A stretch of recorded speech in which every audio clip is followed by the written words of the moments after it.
నమస్తే రమగారు. నమస్తే జయ. రమగారు, ఏదైనా కొత్త సిరీస్ ని స్టార్ట్ చేద్దామా? ఒక చిన్న నావెల్ చెప్తా. ఓకే. యాక్చువల్గా ఇది బొమ్మరిల్లులో వచ్చుంటాయి సిరీస్. బొమ్మరిల్లులో వచ్చిన సీరియల్ అయి ఉంటుంది అనుకుంటున్నా. స్క్రిప్ట్లో దొరికింది నాకు. 1980లో ప్రింట్ అయిందట. రూపాయి పావలాట అప్పుడు ఈ పుస్తకం. 80లో ప్రింట్ అయింది. కథ బాగుంది, చక్కగా ఇంట్రెస్టింగ్గా ఉంది.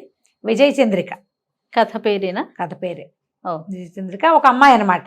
ఆ అమ్మాయి తాలూకు తెలివితేటల మీద కథ. పూర్వం మధురానగరం. ఈ మధురానగరంలో ఒక ముసలివాడు దానికి ఈశాన్యంగా ఉన్న అడవికి పుల్లలు తెచ్చుకోవడానికి వెళ్ళాడు. కట్టెపుల్లలు తెచ్చుకోవడానికి వెళ్ళాడు. పుల్లలు తెచ్చి ఏం చేసేవాడంటే అమ్ముకునేవాడు. అమ్ముకుని ఓ 10 పావలాభో వచ్చేది. 10 లేవు అప్పుడు, పావలాలు అర్ధలే. ఆ తెచ్చిన పావలాతోటి నూకలు కొనుక్కొస్తే ముసలిది గంజి కాచేది అనమాట. అయితే ఏమైంది, ఆ పుల్లలు ఈ పుల్లలు ఏరాడు. అడవంతా చాలా విశాలంగా ఉంది. అన్నీ ఏరి ఒక దగ్గరికి పెట్టి తాడు పెట్టి కడదామనుకున్నాడు. తాడు లేదు. ఇదేమిటి, నేను తాడు తేలేదా అని ఆలోచించాడు. పొద్దున్న జరిగింది గుర్తొచ్చింది. పొద్దున్న తన దగ్గర ఉన్న తాడుని ఇచ్చింది భార్య. ఇచ్చి ఎట్లా కొట్లా తాడుతో పట్టుకురా, ఇవాళకి ఒక నూకల గింజ ఒక్క గింజ లేదు, నువ్వు పట్టుకొస్తేనే మన ఇద్దరికి తిండని చెప్పింది. అయితే ఈ తాడు మెత్తగుందని దాన్ని ఇట్లా గుంజాడు. తెగిపోతే ఏమన్నాడు, చక్రధరుడి దగ్గరికి వెళ్ళి తాడు తీసుకుంటాను, వాడు ఇవాళ రేపు ఒంటో బాగుండలేదు, అడవికి వెళ్ళటం లేదు, వాడి దగ్గర తీసుకుంటానంటే ఆవిడ ఏమంది, ప్రతిసారి ఇట్లాగే చేస్తున్నావు, ఎప్పటి నుంచో ఇది పాతబడిపోయింది, ఓ కొత్త తాడు కొనుక్కురమ్మంటున్నాను సంతరించి, నువ్వు కొనుక్కురావడం లేదు అని తిట్టింది. తిడితే కాదు ఇవాళ చక్రధరుడి దగ్గర తీసుకెళ్తానంటే, నువ్వు తీసుకెళ్ళు, కానీ నువ్వు సంతలో అవి అమ్మేసి వచ్చేటప్పుడు తాడు కొనుక్కురా అని ఖచ్చితంగా చెప్పింది. ఈ డిస్కషన్ అంతా జరిగింది, కానీ ఈయన చక్రధరుడి దగ్గర నుంచి తాడు మాత్రం తేలా. ఇప్పుడు ఏం చేయాలి, ఈ పుల్లలు ఇన్ని పుల్లలు చేర్చాడు, పెద్ద మోపు.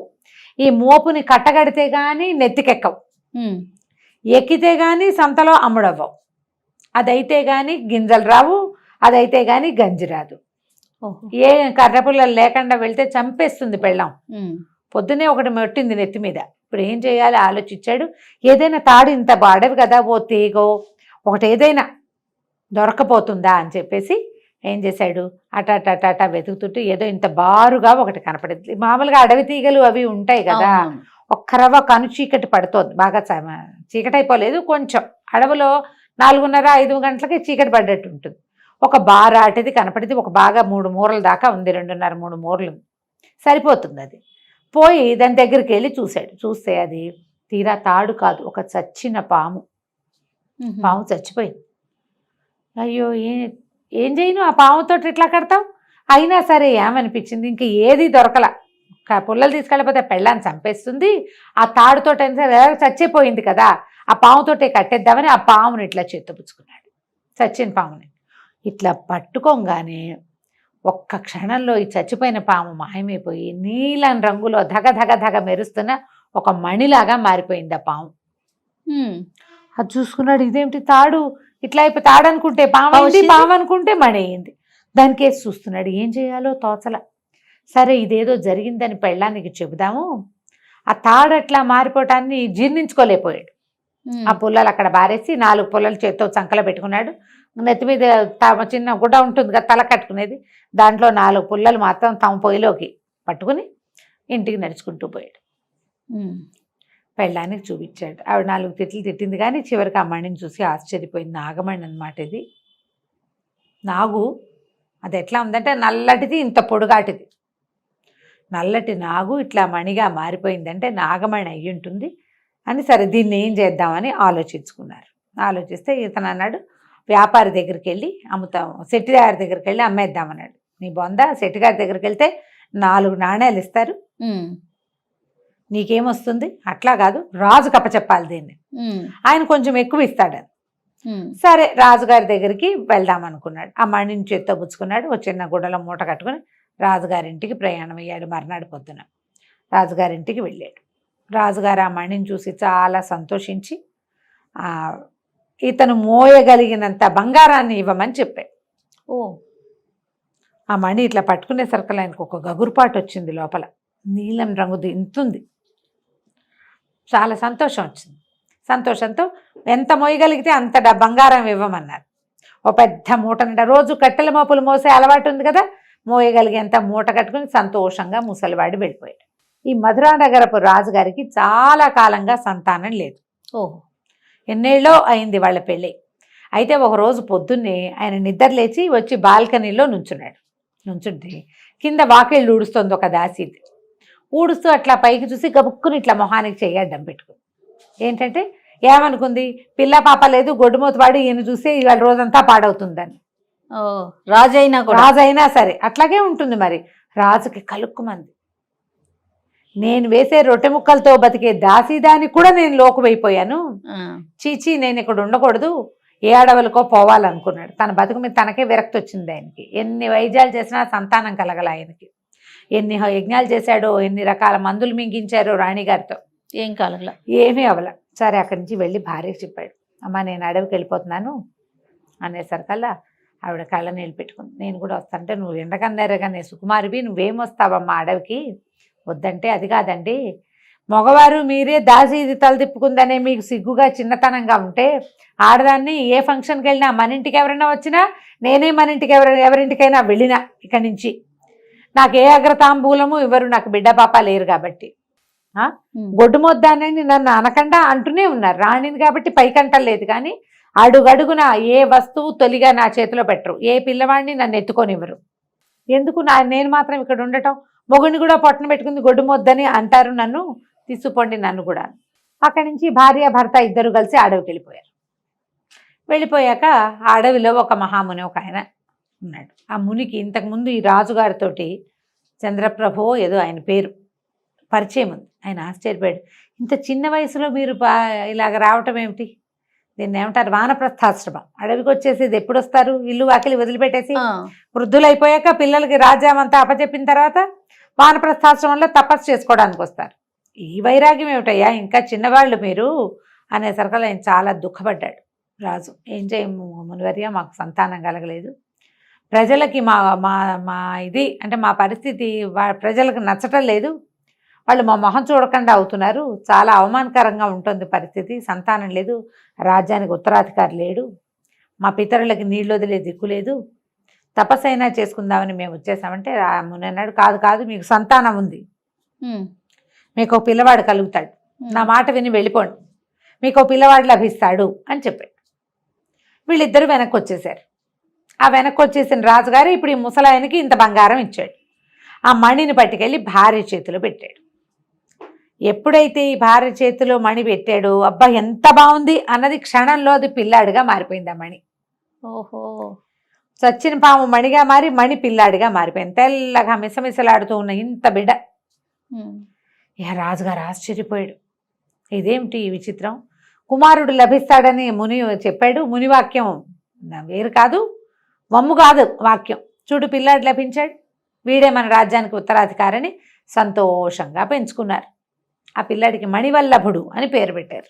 మణివల్లభుడు, మణి వల్ల దొరికాడు కాబట్టి ఎంత బాగానో చూసుకునేవాళ్ళు. పిల్లాడు చక్కగా పెరిగాడు. కానీ వీళ్ళకి ఈ అడవిలో పాము మణయింది, మణి పిల్లవాడయ్యాడు కాబట్టి వీడిని బయటికి పంపిస్తే ఏదైనా అవుతుందన్న భయం. ఓహో, వీడు పిల్లాడు కాదు కదా, అతి జాగ్రత్తతోటి ఆ పిల్లాడిని బయటికి ఎప్పుడు పంపించేవాళ్ళు కాదు. పిల్లల్ని ఎవరినైనా లోపల తెప్పించి ఆడిచ్చేవాళ్ళు.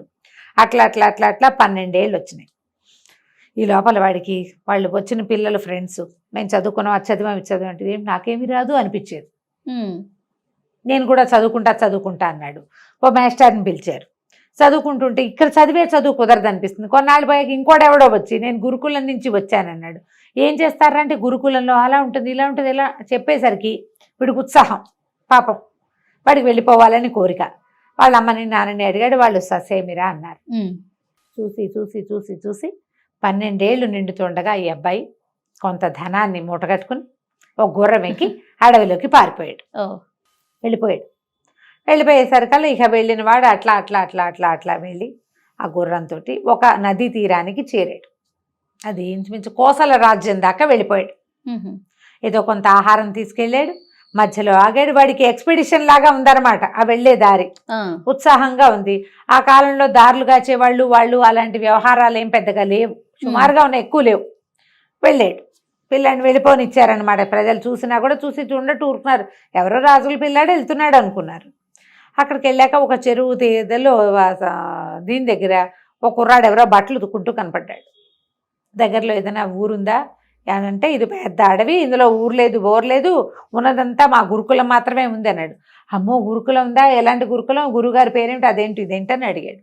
అడిగేసరికి పక్కనే దగ్గరలోనే గురుకులం ఉంది, నేను అందులో శిష్యుణ్ణి, విద్యానంద మహర్షి ఇక్కడ విద్యాభ్యాసం చేయిస్తారు అని చెప్పేసరికి ఈ కుర్రాడు ఆ రెండో వాడిని గుర్రం ఎక్కించుకుని ఆ గురుకులానికి ఎలా వెళ్ళాలో అక్కడికి పోయాడు. పోయి ఆయనకి దండం పెడితే ఆయనేమో నోట్లించ నురుగులు కక్కుతున్న గుర్రము, అది ఎప్పటి నుంచో ప్రయాణం చేస్తుంది, చక్కగా 12 ఏళ్ల పిల్లాడు, మంచి రాజుగారి అబ్బాయిలాగా బట్టలు గిట్టలు కనపడుతున్నాయి. ఎవరు ఏమిటి అంటే, నాకు విద్యాభ్యాసానికి మా ఊళ్ళో కుదరలేదు, మా తల్లిదండ్రులకి భయము, వాళ్ళు పంపలేదు, నా అంతటి నేనే వచ్చానని చెప్తాడు. కానీ ఫలానా రాజ్యము అన్న మాట అబ్బాయి చెప్పడు. ఓ సరేలే, విద్యార్థిగా వచ్చిన వాడు వాడంతట వాడొచ్చినా అమ్మా నాన్న తీసుకొచ్చినా సమానమే. అక్కడి నుంచి పిల్లాన్ని అట్టు పెట్టుకున్నారు. అయితే ఆ కాలంలోనే కోసల రాజకుమార్తె విజయచంద్రిక కూడా విద్యాభ్యాసానికి వచ్చింది. ఓహో, కొంచెం చిన్నది, కానీ ఆ అమ్మాయి ముందు నుంచి ఉంది, ముందు కొంత చదువుకుని వెళ్ళి మళ్ళీ వచ్చేసింది. ఇతనికంటే కొంచెం చిన్నపిల్ల. ఇతనితోటి ఫ్రెండ్షిప్ చేసింది. వీళ్ళిద్దరూ కలిసి బాగా మాట్లాడుకునేవాళ్ళు, కలిసే కత్తి పట్టటాలు అవి నేర్చుకున్నారు. బాగా అలవాటైంది. ఇతనికి క్రమంగా పెద్దవాడు అవుతున్న కొందికి సొంత ఇంటికి వెళ్ళాలన్న భావన లేదు. 10 సంవత్సరాలు గడిచినాయి. అబ్బా. ఈ అబ్బాయికి 22 ఏళ్ళు వచ్చినాయి, ఆ విజయచంద్రికి 20 ఏళ్ళు వచ్చినాయి. విద్యాభ్యాసం మొత్తం పూర్తయ్యాక కోసల రాజు గారు వచ్చాడు. వచ్చి కూతురుని తీసుకెళ్ళటానికి వచ్చి ఇతనితో ఎప్పుడు వచ్చినప్పుడల్లా ఆయన మాట్లాడేవాడు, కూతురుని చూడడానికి వచ్చేవాడు. ఆ పాఠశాలలో ఉన్న చాలా మంది పిల్లల తల్లిదండ్రులు వచ్చి చూసేవాళ్ళు, ఇతని కోసం ఎవరు వచ్చేవాళ్ళు కాదు. అప్పుడప్పుడు అనిపించేది, ఏమిటి వీళ్ళు నా కోసం వెతకలేదా, వాళ్ళు వెతకకుండా నన్ను ఎలా వదిలేశారు అని ఆశ్చర్యంగా ఉండేది. అయితే ఆయన ఏమన్నాడు, ఆ కోసల రాజు వచ్చి అబ్బాయి విద్యాభ్యాసం అయిపోయింది కదా, మరి నువ్వు వస్తావా మాతోటి, మీ నాన్నగారు వాళ్ళ దగ్గరికి వెళ్తావా, లేదా అంతఃపురానికి వచ్చేసేయి మాతో పాటు అని అడిగాడు. అడిగేసరికి అలా ఆయనకి ఏమనిపించింది, వీడికి 10 ఏళ్ళు అయినా వాళ్ళు అసలు కనీసం వెతుకుతూ ఎవడైనా రావాలి కదా, ఈ 10 ఏళ్ళ నుంచి ఎవరైనా వస్తారేమోనని ఎదురు చూస్తూనే ఉన్నాడు, ఎవ్వరూ రాల, వదిలేశారు వాళ్ళు. అలా అనిపించింది అతనికి. ఎందుకు వీళ్ళతో వెళ్తే సరిపోతుంది అని చెప్పేసి విజయచంద్రికతో కలిసి అక్కడికి వెళ్ళిపోయాడు కోసల రాజ్యానికి. ఇక వాళ్ళతోటే కలిసి కొంతకాలం ఉన్నాడు. మెల్లిగా ఇద్దరు ఏంటంటే మొదటంతా చిన్నప్పుడు స్నేహం, క్రమంగా ప్రేమలో పడ్డారు, పెళ్లి చేసుకుందాం అనుకున్నారు. అయితే మీ అమ్మ నాన్న ఎవరో చెప్పు, మా నాన్న వెళ్ళి మాట్లాడతాడు అంటుంది. ఇతనికి అసలు వాళ్ళ రాజ్యం పేరెత్తటం కూడా ఇష్టం లేదు. ఓ అక్కడ పరిస్థితులు ఏంటో కూడా తెలియదు. ఇప్పుడు చెప్తే వెళ్ళాక అక్కడ ఏమవుతుందో అంటే, అమ్మాయి ఏమంది, మరి వెళ్ళి కనుక్కుండ్రా పరిస్థితులు అంటే, సరే వెళ్తానన్నాక అమ్మాయికి ఏమనిపించింది అంటే, వీడిని వదిలేస్తే చేయి దాటిపోతాడేమో అని అనిపించింది. అందుకని నేను వస్తాను పద, ఇద్దరం కలిసే వెళ్దాం, మీ రాజ్యంలో పరిస్థితులు ఏమిటో చూసుకుందాం, మీ అమ్మా నాన్న సంగతి ఏమిటో చూసుకుందాం, అక్కడ ఓకే అయిన తర్వాత మా నాన్నకి చెప్పి ఇద్దరం పెళ్లి చేసుకుందామని ఇద్దరు కలిసి బయలుదేరారు. 2 రోజుల ప్రయాణం తర్వాత అమ్మాయికి ఏమనిపించిందంటే, ఇలా అవివాహితులుగా వెళ్ళకూడదు, వాళ్ళ అమ్మాయి లేచి వచ్చిందంటారు, అందుకని మనం ఇక్కడ ఎక్కడైనా పెళ్లి చేసేసుకుందామని బండి ఒప్పించి పెళ్లి చేసేసుకుందాం, భార్యాభర్త. కాకపోతే వీళ్ళు ఏమనుకున్నారు, ఇలా అడవుల్లో ప్రయాణం చేసేటప్పుడు ఇలా ఆడవాళ్ళ బట్టలతో వెళ్ళకూడదు, నా బట్టలు నువ్వు కూడా వేసేసుకో, మనం వేసుకో, ఇద్దరం కలిసి అన్నదమ్ముల్లాగా కనపడతాం. వీళ్ళిద్దరికి ఏంటంటే దగ్గర పోలికలు ఉంటాయి. ఆ సదాటుగా చూస్తే అతనే అమ్మాయి అనుకునే ప్రమాదం ఉంది. స్త్రీ బట్టల్లో ఉంటే కనపడదు, మగవాళ్ళ దుస్తులు వేసుకుంటే వాళ్ళిద్దరు ఒడ్డు పొడుగు ఒకేలాగా కనపడతారు. ఈ మగవాళ్ళ బట్టలు వేసుకుంది విజయచంద్రిక. ఆ విజయచంద్రిక ఈ మణివల్లభుడు ఇద్దరు కలిసి వాళ్ళ గుర్రాలు వేసుకుని రాజ్యానికి బయలుదేరారు. మధ్యలో ప్రపంచాన్ని తెలుసుకుంటూ చూసుకుంటూ అడవుల్లో తిరుగుతూ మెల్లిగా ఒక దారి పట్టారు. రాజకుమారుడు రాజకుమార్తె ఎవరెవరు, మణివల్లభుడు విజయచంద్రిక. విజయచంద్ర చూసావా, ఇద్దరు కలిసి బయలుదేరారు, పెళ్లి చేసేసుకున్నారు. భార్యాభర్తలుగా వెళ్ళాలనుకున్నారు. సరే, ఇక ప్రయాణం చేయగా దూరంగా ఏదో ఒక గుడిసె లాంటిది కనపడుతోంది, ఒక పాక, కొంచెం పెద్దదే.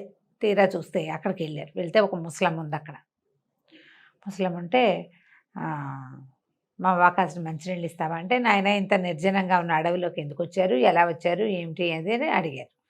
అడిగితే సరే ఏదో చెప్పుకున్నారు, మేము ఇలా వచ్చాం అలా వచ్చాం అని చెప్పారు. చెప్తే సరే మంచినీళ్ళు కావాలంటే ముసలమ్మంది, బాబు ఒకే ఒక కొండ ఉంది మంచినీళ్ళు, ఇందాక పిల్లి పైనుంచి దూకి కొండను పడదోసింది, నేను పోయి మంచినీళ్ళు తెస్తాను నాయన, పక్కనే ఏరుందని కొండ పుచ్చుకొని వెళ్ళింది. ఇతను ఆ బయటకు వచ్చి ఆవిడ ఏరు వైపు ఎటువైపు వెళ్ళిందో చూసి మళ్ళా లోపలికి తిరిగేసరికి ఈ విజయచంద్రిక చాలా అలసటగా ఉందని అక్కడ నులక మంచం మీద పడుకుంది. ఆ మంచం పక్కన ఒక అమ్మాయి కనిపించింది ఇతనికి. ఆ ఇంట్లో ఎవరు లేరు. ఆవిడ చెప్పడం, నేను ఒక్కదాన్నే ఉన్నాను నాయన అని చెప్పింది. మా ఆయన వేటకెళ్ళాడు, నేను ఒక్కదానే. నువ్వు ఒక్కతే ఉంటే ఈ అమ్మాయి ఎక్కడి నుంచి వచ్చింది? ఇతను ఏం చేశాడు, పెళ్ళాన్ని ఏదో చేసేస్తుంది అనుకుని కత్తి దూశాడు. దూసేసరికి వాళ్ళ అమ్మాయి కంగారు పడి, బాబు కత్తి దూయొద్దండి, ఈ ముసలిది మంచిది కాదు, ఈవిడికి 7 కొడుకులు ఉన్నారు, గజ దొంగలు వాళ్ళు కాస్త వచ్చారంటే మిమ్మల్ని ఇద్దరిని చంపేస్తారు, మీ దగ్గర ఉన్నది నగ నట్ర అన్నీ దోచుకుంటారు, మిమ్మల్ని ఇక్కడ ఉంచడానికే ఆవిడ ఈ నీళ్లు కుదరవు, అక్కడి నుంచి నీళ్లు పట్టుకొస్తుంది, వచ్చేటప్పుడు ఒక చెట్టాకులు వేసి అందులో పడేసి తీసుకొస్తుంది, మీ సంగతి తేల్చేస్తుంది అని చెప్పింది. చెప్పేశారు కల్లా ఏం చేశాడు, అమ్మాయిని గబగబా లేపేశారు. సరే థ్యాంక్స్ చెప్పాడు. అమ్మాయి లోపల గదిలోకి వెళ్ళిపోయింది. నువ్వు ఎక్కడి నుంచి వచ్చావమ్మా అన్నాడు. నన్ను కూడా ఇలాగే ఎత్తుకొచ్చారండి, పెద్ద కొడుకు బలవంతంగా పెళ్లి చేసింది, చచ్చినట్టు ఉంటున్నాను, వీళ్ళు దుర్మార్గులు, వాళ్ళేమో మహా కఠార వాళ్ళు మంచివాళ్ళు కాదు, మగవాళ్ళు అనేసరికల్లా పెళ్ళాన్ని తీసుకుని బయలుదేరాడు. ముసలమ్మాయి లబలబలాడిపోయింది. ఉండండి ఉండండి ఉండండి అని ఎంత బతిమలాడినా ఆగల. ఇంకా మీ కోడలు చెప్పింది అలాంటివి చెప్పాలా, మళ్ళీ ఆ అమ్మాయికి కూడా ప్రమాదమే కదా. కాదు కాదు, మేము వెళ్ళిపోవాల్సింది, మాకు మంచినీళ్ళు వద్దు, మేము బయటే తాగుతాం, వెళ్ళిపోవాలి అర్జెంటుగానని బయటకు వచ్చేసాడు. వచ్చేస్తే ఆవిడ వెంబడబడింది కానీ దొరకల ఇతను. ఓ పక్కకి ఏం చేశాడు, అటువైపు దక్షిణం వైపుకు వెళ్ళండి అని చెప్పింది కానీ ఇతను దక్షిణం వైపుకు వెళ్ళకుండా ఇంకో దిక్కుకి దారి తీశాడు. ఆవిడ చెప్పిన దిక్కు వైపుకి ఇప్పుడు అట్నుంచే వాళ్ళు వస్తున్నారేమో. ఒకవేళ ఈ ముసలిది కూడా ఎందుకు వెళ్ళింది, ఇక్కడ ఏదో డబ్బు వచ్చే అవకాశం ఉందని వాళ్ళకి వార్తలు పంపడానికి వెళ్ళుండొచ్చు మేబీ, అందుకని రెండో దారి పెట్టాడు. భార్య తను ఇద్దరు కలిసి నడవటం మొదలుపెట్టారు. ఏమైందంటే వాళ్ళ గుర్రాలు అవి జారిపోయినాయి వాళ్ళ దగ్గర నుంచి, కానీ డబ్బులు ఇవి ఉన్నాయి వాళ్ళ దగ్గర, ధనం ఉంది, నడిచి వెళ్తున్నారనమాట. ఈ ఇంతలో ఏమైంది, ఈ ముసలమ్మ మొగుడు పిల్లలు వచ్చేసారు ఇంటికి. వచ్చేసరికల్లా బంగారు చిలకలు లాంటి వాళ్ళు ఇద్దరు ఎగిరిపోయారు. కాస్త ముందు వస్తే ఏం పోయేది, ఇంత లేటుగా వచ్చారు అని గోల పెట్టి పంపించి వీళ్ళు వెనకాల పడ్డారు. వీళ్ళిద్దరూ ఎన్ని విధాలు పరిగెత్తారు, ఎంత పరిగెడతారు. అమ్మాయి కొంచెం ఏంటంటే దానికి యుద్ధ విద్యలు వచ్చినా ఆడపిల్లలకి కొంచెం సుకుమారం ఉంటుంది ఎంతో కొంత. యుద్ధ విద్యలు వచ్చిన అమ్మాయే. అక్కడి నుంచి ఏమన్నాడు, చెట్టు ఎక్కించాడు, నువ్వు ఇక్కడే ఉండు, వాళ్ళందరి సంగతి నేను చూస్తానంటే నేను మాత్రం చూడనా అని కత్తి తీసింది. ఇద్దరు కలిసి చెడామడా వాడు నలుగురిని అబ్బాయి నరికాడు, ముగ్గురిని అమ్మాయి నరికేసింది. ముసలాడు కాళ్ళు పట్టుకున్నాడు.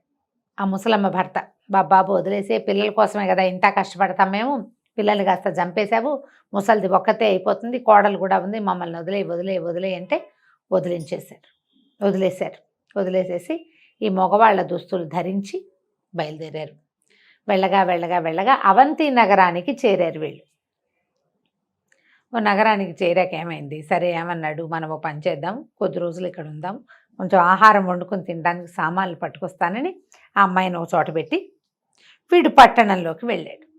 వెళ్తే బజార్లో అందరూ ఏదో కొంచెం వేషధారణ కొత్త ఊరు వాళ్ళు తెలుస్తూ ఉంటారు కదా, అన్ని కొట్లల్లోనూ సరుకులు రేట్లు అన్నీ కొనుక్కుని మొత్తం ఒక బండి తీసుకుని మొత్తం వేసుకెళ్తానని చెప్పాడు. ముందుకెళ్ళేసరికల్లా ఒక చోట ఒక అందమైన అమ్మాయి ఉంది ఒక కొట్లో. తర్వాత అమ్మాయి దగ్గర ఏంటంటే రకరకాల పదార్థాలు తాగడానికి, షర్బత్తులు అవి ఉన్నాయి. సరే అందమైన అమ్మాయి, కొంచెం మనసు, వీడి భార్య అందమైందే కానీ ఆ వయసు పిల్లలకి ఏముంది, కాస్త అందంగా కనబడితే చూస్తారు కదా. చూసేసరికల్లా ఆవిడేమంది, సరే నేను నీకు తాగడానికి ఏమైనా ఇస్తే, తాంబూలాలు కడుతుంది అనమాట, కిళ్ళీలు కట్టే కొట్టది. ఓహో, కిళ్ళీలు నాకు కూడా ఒక తాంబూలం ఇస్తావా అని అడిగాడు. అడిగేసరికల్లా ఓ ఎందుకు ఇవ్వను, తాంబూలానికి ముందు మంచినీళ్ళు తాగాలి, నీళ్లు తాగిన తర్వాత తాంబూలం వేసుకుంటే మహా బాగుంటుందని కూజాల నుంచి నీళ్లు పంపించింది. ఓ గుక్క వేస్తుంటేనే ఇతనికి ఏదో అయిపోతున్నట్టు అనిపించింది. 3 గుక్కలు వేసి అన్ని మంచినీళ్ళు ఒక గ్లాసెడ్ నీళ్లు తాగేసరికల్లా శరీరం అంతా కుంచించిపోయి మేకలాగా మారిపోయాడు. ఆ కొట్టు బయట 2-3 మేకలు కట్టేసినాయి, వీని కూడా అక్కడ కట్టేసింది. అదొక మంత్రగత్తె అనమాట. ఓహో, ఎంతసేపు అయినా ఈ భర్త తిరిగి రాలే. విజయచంద్రికి ఆశ్చర్యంగా, ఎందుకు రాడు ఇంతసేపు అయితే, ఏమిటో చూద్దామని. ఈ అమ్మాయి కూడా మగబట్టల్లోనే ఉంది కదా, మళ్ళీ దీంట్లోకి వచ్చింది, మార్కెట్లోకి వచ్చేసరికల్లా అతను మొదట చూసి వెళ్ళిన కొట్ల వాళ్ళంతా, బాబు చాలాసేపు అయింది, ఇంకా మార్కెట్లోనే ఉన్నారా, సామాన్లు సరుకులు పట్టించుకెళ్ళటం లేదు ఏంటండి అని అడుగుతున్నారు. సేమ్ ఒకేలాగా ఉంటారు, ఒకలాగా ఉన్నారు కదా. ఈ అమ్మాయి ఓహో వీళ్ళందరి కొట్లకి వీడు వచ్చాడు అనమాట. ఇంకా ముందుకెళ్దామని చూసి ముందుకెళ్ళి ఈ తాంబూలపు కొట్టు దగ్గరికి వెళ్ళేసరికల్లా ఈ తాంబూలం కొట్టు దగ్గర అమ్మాయి ఏమిటి, సరిగ్గా ఆ సమయానికి ఆ కొట్టులో తాంబూలాలు కట్టే అమ్మాయి ఎటో వెళ్ళింది కాస్త పక్కకి. ఆ కొట్టు బయట కట్టేసిన మేక తెగరిచింది. దీన్ని చూసి ఈ అమ్మాయిని ఈ విజయచంద్రకి మేక ఎందుకు అరుస్తుందో అర్థం కాల. ఆ, సరే ఇక్కడ ఎవరు లేరు, దాని ఎదురుగుండా ఒక సామాన్ల కొట్టుంది, ఆ సరుకుల కొట్టులోకి వెళ్ళి పలకరించాడు. పని అయిపోయిందా బాబు, సామాన్లు పట్టుకెళ్ళటానికి వచ్చారా అన్నాడు. ఏదో తలకాయ ఊపింది. ఇంత అన్ని కొట్లు చూసారా అన్నాడు. కొట్లన్నీ చూశాను అని. ఎదురుగుండా కొట్లోకి మాత్రం వెళ్ళకండి బాబు, అది మాంత్రికురాలు, దొంగమొహం, వచ్చిన వాళ్ళని జంతువులుగా మార్చేస్తుంది, అది అస్సలు మంచిది కాదండి, ఆ కొట్లోకి మాత్రం వెళ్ళకండి, మీలాంటి అందగాళ్ళని చూస్తే దానికి ముందే నోరాగదు అన్నాడు. అనేసరికల్లా ఓహో, ఒకవేళ ఏమైనా మా ఆయన కానీ వస్తే జంతువుగా మార్చేస్తానని వీడు చెప్తున్నాడు, అని నన్ను చూసి అరిచిన మేక నా మొగుడేనేమోనని డౌట్ వచ్చింది. ఓహో, మళ్ళీ వీళ్ళు అక్కడ నుంచునేసరికల్లా విపరీతంగా మేమని అరుస్తూనే ఉంది మేక. ఆ, ఎట్లా వీడిని మనిషిగా చేయాలో తెలియలా, ఆ, ఏం చెయ్యాలో అర్థం కాలేదు. సరే ఈ లోపల ఆవిడొచ్చి నవ్వుతూ అందగాడా తాంబూలం కావాలా అని అడుగుతోంది. పూర్ణైతే నేను కూడా దొరుకుతానేమో మళ్ళీ దీనికి, ఇప్పుడు ఈవిడ అందగత్తి కాదు. సరే ఏం చేసింది, నాకు తాంబూలం వద్దు, తాంబూలం అక్కర్లేదు నాకని నడవటం మొదలుపెట్టింది యువతలకి. ఇంతలో ఏమైందంటే బాగా ముందుకు వచ్చాక ఆకలి వేసిస్తోంది. సరుకులు పెద్దగా సామాన్లు అతనేం తేలేదు, కొంచెమే డబ్బులున్నాయి, చాలా తక్కువ డబ్బులన్నీ ఆ అబ్బాయి దగ్గర ఉన్నాయి. ఈ అమ్మాయి ఊరికి ఇట్లా దోపుకున్న చిన్న నాణేలు ఉన్నాయి. ఒక పూట కోళ్ళ అబ్బాయి ఇంటి దగ్గరికి చేరింది. చేరేసరికల్లా ఆవిడ బోల్డన్ని పిండి వంటలు పెట్టుకొని చేస్తోంది. తెగ ఏడుస్తోంది. ఏడుచేస్తుంటే ఏమడిగింది, ఎందుకబ్బా అట్లా ఏడుస్తావు, ఏమైనా కష్టం వచ్చిందా, అంత కష్టం వచ్చిందా అని మీ పిండి వంటలు పప్పలు వండుకుంటావు ఎందుకు, దీనికి దానికి మ్యాచింగ్ కుదరటం లేదు కదా. అడిగేసరికల్లా నాయన బంగారు కొండల్లో ఉన్నావు, ఏ తల్లికి కనబెట్టవో, ఇట్లాగే ఉంటాడయ్యా నా కొడుకు కూడా, రేపొద్దున వాడికి చావు వచ్చేస్తుందని ఏడుస్తున్నాను అని. కొడుక్కి చావు వస్తుందంటే పిండొంట్లు వండుకుంటారా ఎవరైనా అంటే, నేనేం చెప్పాను ఆయన, ఈ అవంతిపుర రాజకుమార్తె ఒక ఆవిడుంది చిత్రలేఖ, ఆ చిత్రలేఖ కొన్నాళ్ల క్రితం, చాలా అందగత్తె అమ్మాయి, కొన్నాళ్ల క్రితం చెలికత్తెలతో కలిసి అడవికి షికారు వెళ్ళింది. షికారు వెళ్ళిన తర్వాత 10 మంది చెలికత్తెలతో వెళ్ళింది, 10 మంది పోయారు, ఆ అమ్మాయి ఒక్కతే తిరిగి వచ్చింది. ఆ మర్నాటి నుంచి చిత్రలేఖతోటి వివాహం చేస్తామని, చిత్రలేఖతో గడిపి ఆమె అడిగిన ప్రశ్నకు సమాధానం చెప్పిన వాడికి చిత్రలేఖ నుంచి పెళ్లి చేస్తామని రాజుగారు టంకేయించాడు. రోజుకొక పెళ్లి కొడుకు చొప్పున వెళ్ళారు. వెళ్ళిన వాడు వెళ్ళిపోయినట్టు చచ్చిపోయారు. కొన్ని రోజులు పోయాక ఇక టంకేస్తే ఎవడు రావటం లేదని కుటుంబానికి ఒకడు చొప్పున చిత్రలేఖకి ఆమెతో గడపడానికి ఒక అబ్బాయిని పంపించాలని ఖచ్చితంగా శాసనం చేశారు. ఒక్కో కుటుంబం నుంచి ఒక్కో పిల్లాడి చొప్పున ఎంతమంది మగ పిల్లలు వెళ్ళారు ఇప్పటికీ రావడం వచ్చేది లేదు. చిత్రలేఖ అక్కడే ఉంటుంది. మళ్ళీ తెల్లారేసరికి మళ్ళీ టంకు, మళ్ళీ ఎవరో ఒకళ్ళు మీ ఇంటికి తాకీదులే ఉత్తరం వచ్చేస్తుంది, మీ అబ్బాయిని పంపించాలి అని. అబ్బాయి వెళ్తే ఇక అంతే, మా పిల్లాడు కూడా వెళ్తాడు నాయన, పాపం ఇంకా బతికి రాడు, అందుకని 4 రకాలు తింటాడని చేస్తున్నా దుఃఖం ఆపుకోలేక ఏడుస్తున్నాను. చిత్రలేఖ ఆడపిల్ల, రాజుగారు అమ్మాయి, అంతఃపుర కన్య. చిత్రలేఖ ఎవరిని మింగేతిస్తుంది? దానితోటైనా ఎవరైనా ఉండాలి, దానిలో అయినా ఎవరైనా ఉండాలి, అంతే. ఈ రెండిట్లలో ఏదో ఒకటి ఉందనుకుని, ఏమందావా చచ్చేలా ఆకలిస్తుంది, పావలా లేదు నా దగ్గర, ఒక కానీ ఉందంతే నా బొడ్లో, ఇంకంతకంటే లేవు, ఈ పదార్థాలన్నీ నాకు తినబెట్టు, నీ కొడుకు బదులు నేను వెళ్తా అనేసరికి, అయ్యో నాయన ఏ తల్లిగిన బిడ్డవో, వద్దు వద్దంది ముసలిది, కానీ ఆశ పుట్టింది. అంతేగా, కొడుకు మరణం తప్పింది కదా. సరే మళ్ళీ వాళ్ళ ఇంటికి ఇప్పట్లో ఛాన్స్ రాదు, ఇది రాదు, కొన్నాళ్ళు బతుకుతాడు కొడుకు. చక్కగా విస్తరేసి స్నానం చేయని ఆయన స్నానం చేయించి శుభ్రంగా పెట్టింది. కడుపు నిండా తినేసి కాళ్ళు జాపు పడుకుని సాయంకాలం అయ్యేసరికల్లా వెళ్ళింది కోటకి. వాళ్ళందరూ ఈ పిల్లని చూసి ఆశ్చర్యపోయారు. మామూలుగా రోజుకో పిల్లాడు అంటే ఎవరో ఎలాగో ఉన్నవాళ్ళు వస్తారు, అందంగా మెరిసిపోయే కుర్రాళ్ళు ఏం ప్రతి ఇంట్లోనూ ఉంటారా, ఉండరు కదా. ఈ కుర్రాన్ని చూసేసరికి వాళ్ళు నిర్ఘాంతపోయారు. నూనెకి మీసాల వాడల్లే ఉన్నాడే, అయ్యో ఎంత పండల్లే ఉన్నాడు, వీడే నిజంగా చిత్రలేఖకి మొగుడైతే బాగుంటుంది, ఇలా చచ్చిపోవడానికి వచ్చాడని రాజభట్లందరూ బిక్కమొహాలు వేసుకున్నారు. రాజుగారి దగ్గర ప్రవేశపెట్టారు. నేను ఈ ఊరబ్బాయిని కానండి, ఫలానా పూటకోళ్ళమ్మ కొడుకు బదులు నేను వచ్చానంటే, నువ్వెందుకురా నాయనా చచ్చిపోతావు, నీ దారి నువ్వు పోక అంటే, కాదు నేను చూడాల్సిందేనన్నాడు. సరే సాయంకాలం భోజనం పెట్టారు. రాజుగారి ప్రసాదంలో చీకటి పడేసరికల్లా ఈయన్ని తీసుకెళ్ళి చిత్రలేఖ దగ్గరికి పంపారు. ఆ చిత్రలేఖ నిర్ఘాంతపోయింది. ఎంత బాగున్నాడు, మనసు పారేసుకుంది ఆవిడ. ఇంత బాగున్నాడు, చచ్చిపోతాడు కదా, వృధాగా చచ్చిపోతాడు, ఏం చేయాలో తెలియదు. సరే రాత్రి అయితే ఆవిడ ఏడు మొహం పెట్టుకుని, నువ్వు నిదానంగా వెళ్ళిపో, రాత్రి అయ్యేదాకా ఇక్కడే ఉన్నావంటే మరి నిన్ను చంపేస్తారు, ఒకవేళ నేను లేననుకో అప్పుడు నువ్వు ఏమవుతుందంటే, ఏముంది నేను మా నాన్న మా రాజ్యం సర్వనాశనం అయిపోతాం, పోతాం, నువ్వు మాత్రం చచ్చిపోకూడదు, నువ్వు ఇంత బాగున్నావని బతిమలాడింది. కాదు ఏం జరుగుతుందో చూస్తాను, అనేసరికల్లా సరే అర్ధరాత్రి 11 గంటలు 11:30కు గంట కొట్టేసరికల్లా ఈ చిత్రలేఖ వెనకాల నుంచి ఒకడు వచ్చాడు భూతాకారంతో. వచ్చేసరికల్లా ఈ అమ్మాయి ఏం చేసింది, కత్తి తీసి యుద్ధానికి దిగింది. ఎవరైనా ఎదిరించే వాళ్ళు చూస్తే వాళ్ళని కనపడితే ఆ రాక్షసుడు తగ్గిపోతాడు. ఎదిరించే వాళ్ళు ఎవరు లేరు. సడన్గా ఇప్పుడు అందంగా ఉన్న అమ్మాయి వెనకాల నుంచి ఒక పెద్ద భూతం వస్తే భయం వేసి సావరు. అవును. ఎవరు దానికి రెడీగా ఉంటారు, ఏం జరుగుతుందో ఎవ్వడికి తెలియదు. అక్కడి నుంచి ఈ అమ్మాయి చెడామడా యుద్ధం చేస్తే ఆ రాక్షసాకారాన్ని 5-6 దెబ్బలు కొట్టేసింది. వాడి నెత్తురు వాడే చూసుకునేలాగా చేసింది. ఆ రక్తం చూసేసరికల్లా వాడు కాస్త చచ్చిపోయాడు. ఈ చిత్రలేఖ కూడా ఈ రాక్షసుడు బయటకు వచ్చేసరికల్లా కేవలం కేక పెడుతూ స్పృహ తప్పిపోయింది. తెల్లవారింది. తెల్లారేసరికల్లా అందరూ ఏమైంది, చచ్చిపోయింటాడు, శవం కూడా ఉండదు. రాజకుమార్తెకి మేల్కొల్పులు పాడడానికి వచ్చారు దాసీగణం. చూస్తే రాజకుమార్తె ఏమో స్పృహ తప్పిపడింది. ఇంతకుముందు వచ్చి ముందు రోజు రాత్రి వచ్చిన కుర్రాడు బాగానే పక్క మీద పడుకుని నిద్రపోతున్నాడు. ఆశ్చర్యపోయారు, ఎట్లా బతుకున్నాడు? రాక్షసుడి భీకరాకారం నేల మీద పడిపోయి కనపడింది. పెద్ద పెద్ద కేకలు పెట్టారు. రాజుగారు, సైన్యాధిపతి, మంత్రి గింత్రి అందరూ వచ్చి చూసుకున్నారు. ఈ చిత్రలేఖ అడవికి వెళ్ళినప్పుడు ఒక బ్రహ్మరాక్షసుడు ఆమె 10 మంది చిలకత్తల్ని తినేశాడు. రోజు ఒక మగవాడి మాంసం గనక ఇస్తానంటే నీ రాజ్యాన్ని ఏమీ చేయనని ఆ అమ్మాయితో ఒప్పందం చేసుకుని ఇలా టముకేయించేలాగా చేశాడు. లేకపోతే రాజ్యం సర్వనాశనం అయిపోతుంది. రోజుకు ఓడిపోయినా పర్వాలా, ఏదో మెల్లిగా నడుస్తూ ఉంటుంది కదా, అందుకని దీనికి ఒప్పుకున్నారనమాట. సరే, అక్కడి నుంచి చిత్రలేఖకు మెలకు తెప్పిస్తే ఆవిడ సిగ్గుపడుతూ నిద్రలేచి ఈ అబ్బాయిని పెళ్లి చేసుకుంటానని. వాళ్ళు కూడా రెడీగా ఉన్నారు కదా, ఇప్పుడు ఈ అబ్బాయిని పెళ్లి చేసుకోవాలి. సరే, ఏమనుకుంది, పెళ్లి చేసుకున్నాక ఏం చేయాలి అని ఆలోచించి, నేను ఇప్పుడు వివాహం అది చేసుకోనండి, వివాహం చేసుకోలేను అంటే, కాదు నువ్వు వివాహం చేసుకోవాల్సింది, వివాహం అయ్యాక నువ్వే రాజు అవుతావు అంటే, సరే నాకు ఒక షరతు ఉంది, ఒకరోజు రాజుని చెయ్యండి, నన్ను రాజుగా ఉండటం నాకు సంతోషాన్ని ఇస్తే అప్పుడు వివాహం చేసుకుంటానని అనేసరికల్లా వెంటనే ఇవాళ ఈ అబ్బాయిని రాజుని చేస్తున్నాము అని ప్రకటించారు. సింహాసనం మీద కూర్చోబెట్టారు. కూర్చోబెట్టంగానే ప్రజలందరినీ రప్పించింది. ప్రజలందరినీ రండి, ఒక టముకేయించారు. ఏదైనా విచిత్రమైన వ్యవహారం చేయగలిగే వాళ్ళు, విచిత్రమైన వాళ్ళు రండి అందరూ. ఎలా పెట్టిందంటే, ఎవరి దగ్గర అందమైన కుక్కలు, మేకలు, పెంపుడు జంతువులుగా ఉన్నారో వాళ్ళందరినీ పిలిపించింది. అందమైన మేకలున్న వాళ్ళకి 2000 వరహాలు బహుమానం.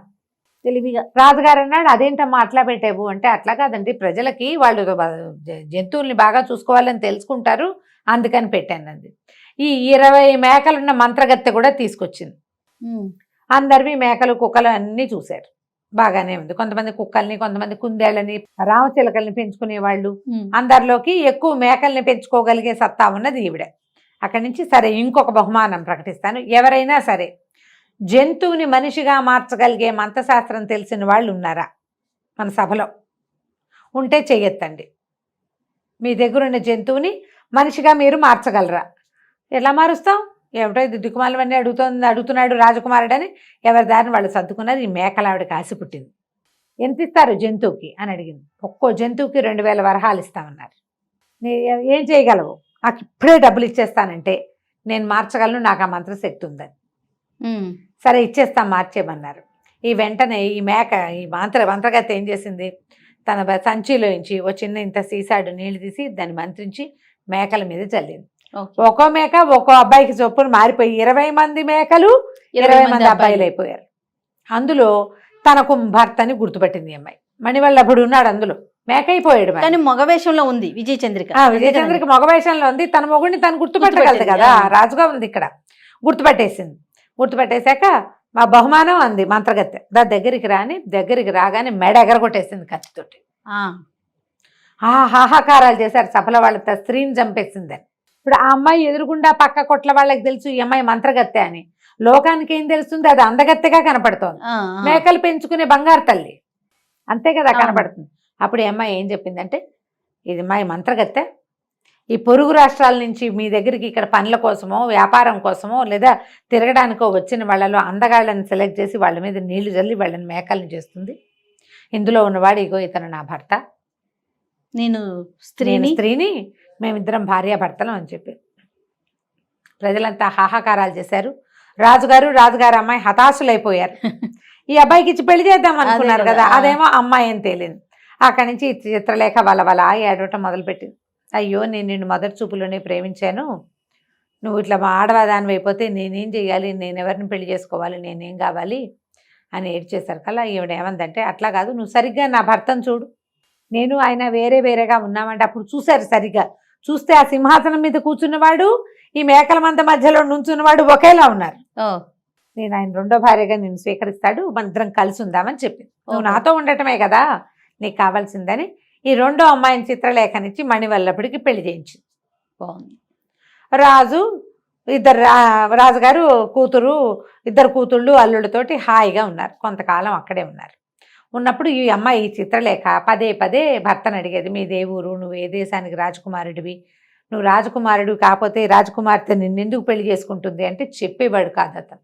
అయితే ఈ చిత్రలేఖ తోడుకోడలతోటి సవితోటి ఏమనేదంటే, అక్క అంత తెలివి తక్కువగా ఎట్లా చేసుకున్నావు, మనం రాజకుమార్తెలం కదా, దారిపోయేవాడిని చేసుకున్నావంటే మనకేం గొప్ప, క్షత్రియుడు కానివాడిని చేసుకుంటే మనకేమన్నా గొప్ప కాదు కదా, మరి వీడు క్షత్రియుడు అవునో కాదో తెలుసుకోవాలి, నువ్వు క్షత్రియుడేనమ్మా, అతనికి రాసవిద్యలన్నీ తెలుసు, ముందు నుంచి మేము కలిసి చదువుకున్నాం అంటుంది అమ్మాయి. విజయచంద్రకి చెప్తున్న చిత్రలేఖ ఒప్పుకోక సవితికి ఎక్కిచ్చిందనమాట, ఇతని కులగోత్రాలు కనుక్కోవాలి నువ్వు, ఏమైనా సరే కులగోత్రాలు కనుక్కో, ఆ రాజ్యానికి వెళ్దాం, మనం మీ రాజ్యానికి వెళ్దాం పదా, ఎన్నాళ్ళు మా ఇంట్లో ఉంటావని అందాం మనం, అక్కడ మంచి అడుగు అడుగు అడుగు అని బాగా ప్రోత్సహించింది.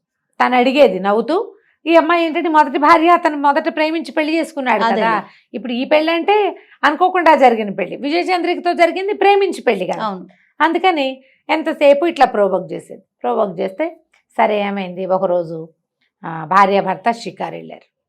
ఎవరు మొదటి భార్యతోటి, చిత్రలేఖతోటి కాదు, విజయచంద్రికను మణివల్లభుడు షికారు వెళ్తే అమ్మాయి ఏమందంటే, నేను ఒక రాజకుమార్తెని, ఇంకో రాజకుమార్తెని నీకు పెళ్లి చేయించాను, మా పరువు మర్యాద ఉండాలి కదా మాకు కూడా, ఎవరో దారిపోయేవాడిని ఇద్దరు రాజకుమార్తెలు పెళ్లి చేసుకున్నారంటే మాకేం మతింపు, మా నాన్నలకేం గొప్ప, మా వంశాలకు ఎంత ఇది కదా, నీవు మీ కులం గోత్రం చెప్పకుండా చేస్తున్నావు, మీది ఏ రాజ్యమో చెప్పు చెప్పు చెప్పు చెప్పు చెప్పు చెప్పు అనేసరికల్లా ఇతనికి సడన్గా తలకాయ పట్టేసుకున్నాడు.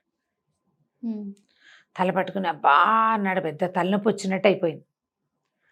తలనొప్పి తగ్గాక అతను చెప్పాడు, నేను కనుక నీకు చెప్పానా ఇది ఒక రహస్యం, మీకు దూరం అయిపోతాను, మళ్ళీ ఇక నేను మీతో ఉండను అంటే, ఇంకా స్త్రీ సహజమైన ఒక రహస్యం తెలుసుకోవాలనే ఒక ఆసక్తి మొదలైతే ఆడవాళ్ళు ఒట్లు పెట్టేస్తారు, ప్రమాణాలు పెట్టేస్తారు, ఆగలేకపోతారు. ఆ స్త్రీ సహజమైన గుణంతో ఆ చిత్రలేఖ ఏం చేసింది, తను తెలుసుకోలేక అక్కకి ఎక్కించింది. ప్రేమ లేదు వీడికి, మరి ఇది లేదు, వాడి కులం మంచిది అయి ఉండదు అందుకే చెప్పట్లేదు, ఇలాగా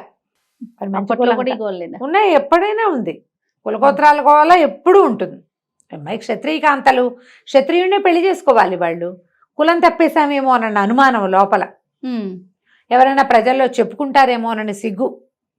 ఇక అతను అన్నాడు, నేను కనుక నీకు చెప్పానా అంతే సంగతులు అన్నాడు. అంటే అయినా సరే నేను నాకు తెలుసుకోవాల్సిందే అంటే ఏదో రహస్యం అనమాట, మాకు ఇన్నాళ్ళు చెప్పకుండా దాచావన్నమాట, పైగా ఇవాళ దాన్ని పెళ్లి చేసుకున్నావు, నాతో ఎన్నేళ్ళ నుంచి కలిసి ఉన్నావు, నువ్వు 15-16 సంవత్సరాలుగా మన ఇద్దరం కలిసే ఉన్నావు, నువ్వు 12 ఏళ్ల పిల్లాడప్పటి నుంచి నువ్వు నాకు తెలుసు, అప్పటి నుంచి దాచిపెట్టావు, నీకు ప్రేమ లేదు, నీకు అది లేదు ఇది లేదని అన్నది. అనేసరికల్లా తను అన్నాడు, సరే పద బయటికి వెళ్దామని. బయటకు కొంచెం కాస్త పార్క్లోకి వెళ్ళారు కదా, అక్కడి నుంచి ఎలా నడిపించి ఎక్కడికో తీసుకెళ్ళాడు, ఒక పెద్ద నీళ్ల మడుగు, అది ఆ మడుగు దగ్గర నిలబడ్డాక చెప్పాడు, నువ్వు శ్రద్ధగా విను, భయపడద్దు, తర్వాత ఏం జరిగినా నాకు సంబంధం లేదు, నీకు చెప్పేస్తున్నా ఇప్పుడే అని చెప్పాడు. సరే చెప్పంటే, నా పేరు శంఖచూడు, నేను ఒక నాగరాజ కుమారుణ్ణి, మేము చాలామంది కలిసి భూలోకానికి విహారానికి వచ్చేవాళ్ళం, పాతాళం మా ప్రాంతం.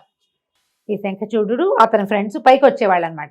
భూలోకానికి విహారానికి వస్తున్నప్పుడు ఒక ఆయన తలకిట్లా జుట్టు పూర్తిగా జటలు కట్టి సన్నగా బక్కగా వెదురు పుల్లలాగా నిలబడి ఒంటికాలు మీద నిలబడి తపస్సు చేసుకుంటున్నాడు.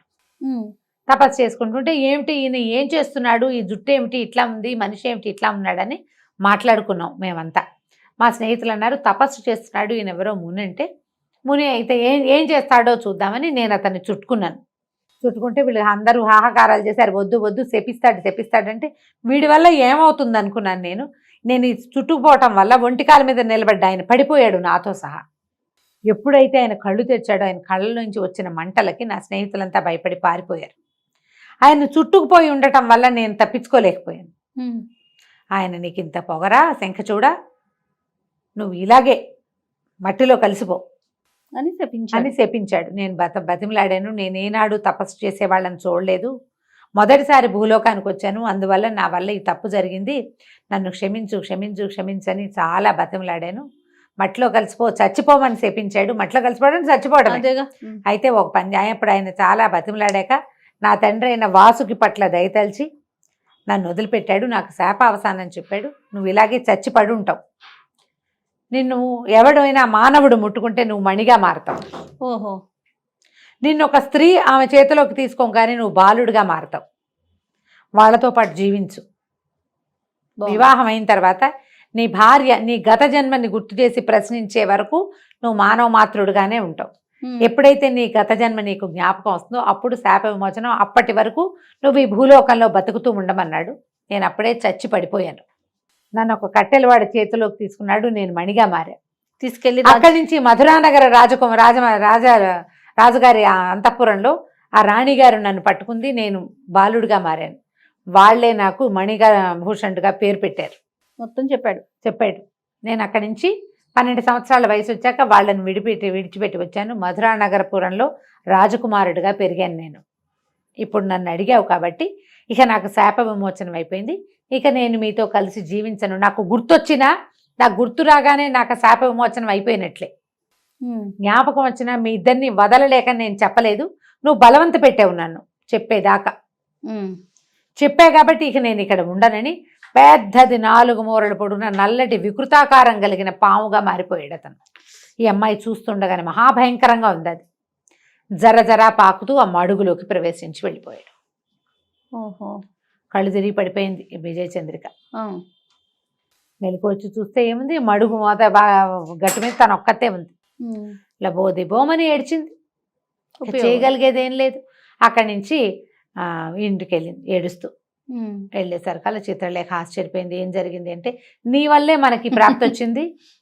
నా అంతటి నేను 2-3 సార్లు అడిగి ఊరుకున్నాను అతని మీద వ్యామోహంతో. నువ్వు నీకు భర్త వ్యామోహం కంటే ఈ కులం వ్యామోహం ఎక్కువ. నన్ను ఎక్కించేసుకోవాలని నాకు ఎక్కిచ్చేసావు. అడిగి భర్తను పోగొట్టుకున్నావు అని లబలబలాడుతూ ఏడుస్తూ అక్క చెల్లి తెగ శోకాలు పెట్టారు. మణివల్లభుడు వెళ్ళిపోయాడు. నా పేరు శంఖచూడు, నేను సర్పాన్ని, నేను అది ఇది డామ్డీమ్ అన్నట్టు చెప్పేశాడు కథ అంతా. ఎప్పుడైతే తన శాప విమోచనం అయిపోయిందో ఇంకా నేను మీతో మానవులతోటి కాపురం చెయ్యను అని వెళ్ళిపోయాడు. ఈ అమ్మాయి విజయచంద్రిక ఏడుస్తూ రాజ్యంలోకి వచ్చేసింది, ఊళ్ళో అంతఃపురంలోకి వచ్చింది.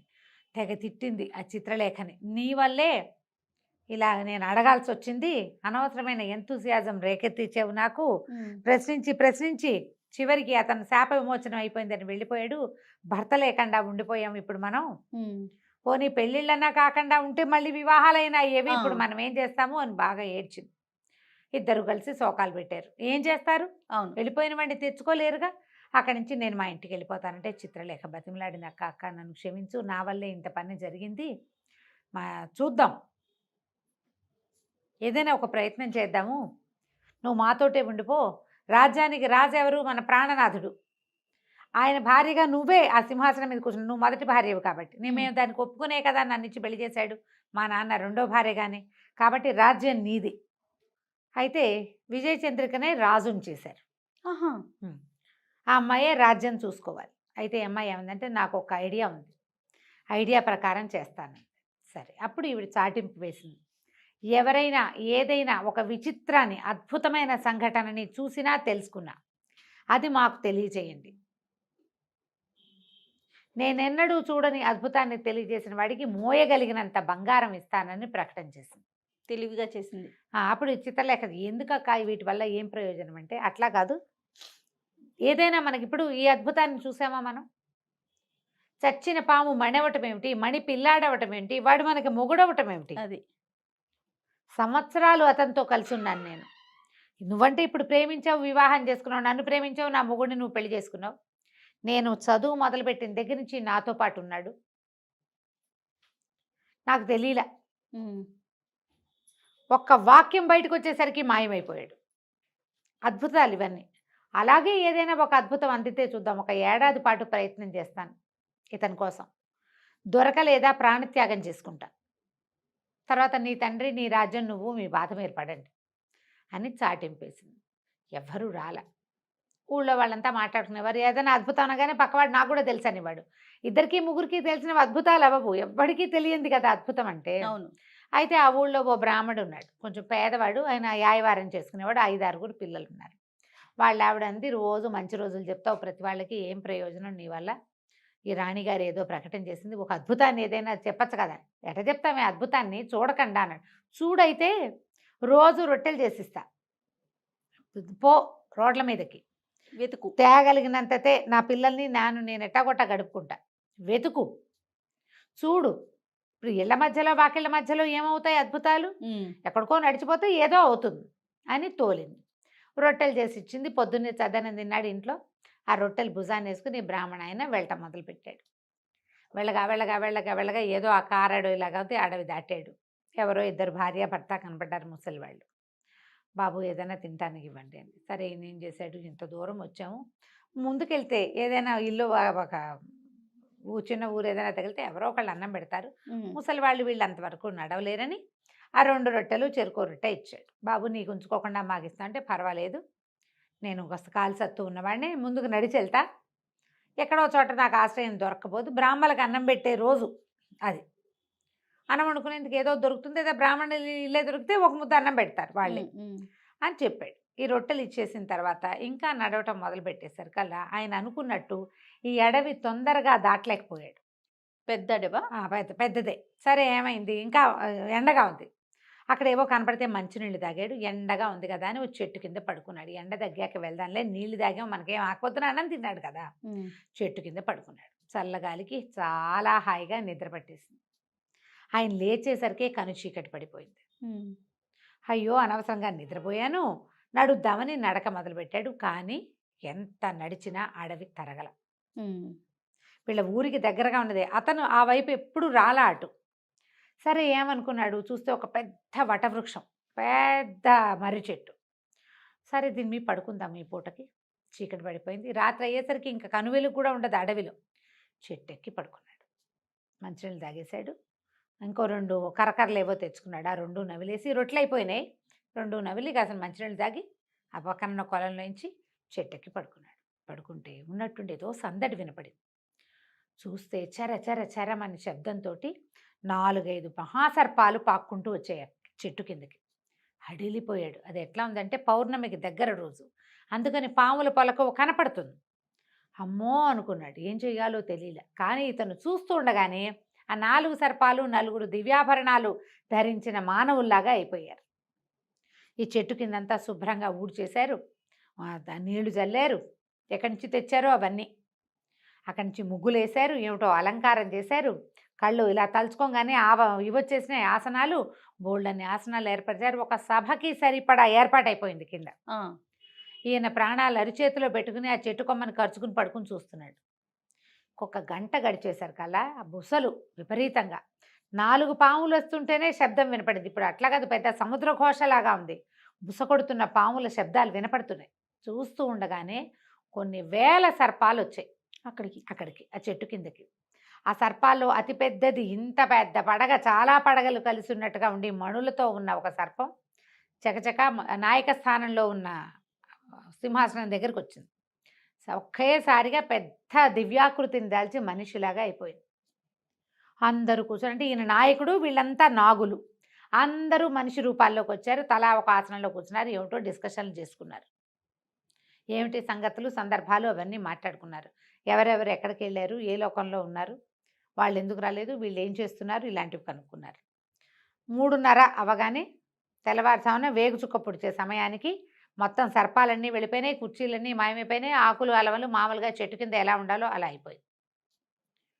ఈయన ప్రాణాలు అరచేతిలో పెట్టుకుని ఆ వేగు చుక్క బాగా పొడిచేదాకా ఉండి అక్కడి నుంచి నడక మొదలుపెట్టి రాజస్థానానికి వచ్చేసాడు. వచ్చి విజయచంద్రకి చెప్పాడు, రాణికి మొత్తం ఇలా నేను చూశాను అని.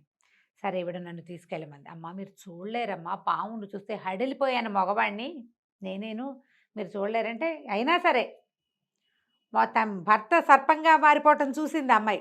అంతకంటే భయంకరమైనది ఉందా ఇంకోటి? కాదు, నేను వస్తానని కొంచెం సింపుల్గా వేషధారణ చేసి ఆ బ్రాహ్మడితో పాటు మర్నాడు మళ్ళీ అక్కడికి వెళ్ళి అక్కడ దాకా ఏముంది, గుర్రం వేసుకుని వెళ్ళిపోవచ్చు.